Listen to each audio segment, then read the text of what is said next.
ఓం నమో వెంకటేశాయ నమః.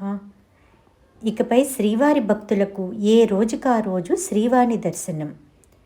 ఆగస్టు 1వ తారీఖు అంటే శుక్రవారం నుండి 15వ తారీఖు వరకు ఈ నూతన విధానం ప్రయోగాత్మకంగా అమలు చేస్తున్నారు టీటీడీ వాళ్ళు. శ్రీవారి దర్శన టికెట్లు ఆఫ్లైన్లో పొంది శ్రీవారి దర్శనార్థం విచ్చేసే భక్తుల సౌకర్యార్థం వారి దర్శన సమయాల్లో మార్పులు చేస్తున్నట్లు టీటీడీ అదనపు ఈవో వెంకయ్య చౌదరి గారు తెలియజేశారు. ప్రస్తుత విధానం వలన శ్రీవారి టికెట్ దర్శనం కోసం భక్తులకు సుమారుగా 3 రోజుల సమయం పడుతుంది.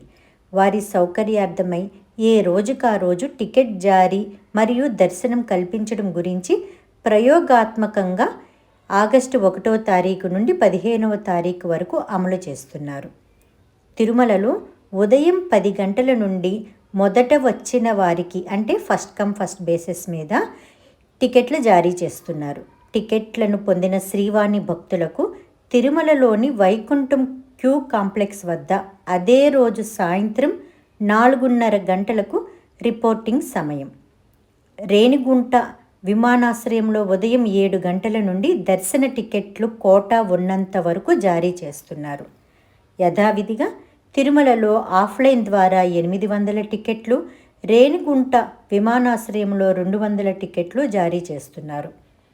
ఇప్పటికే అడ్వాన్స్ బుకింగ్ ద్వారా అక్టోబర్ 31వ తేదీ వరకు ఆన్లైన్లో శ్రీవాణి టికెట్లను పొందిన భక్తులకు యథావిధిగా ఉదయం 10 గంటలకే దర్శనానికి అనుమతిస్తున్నారు.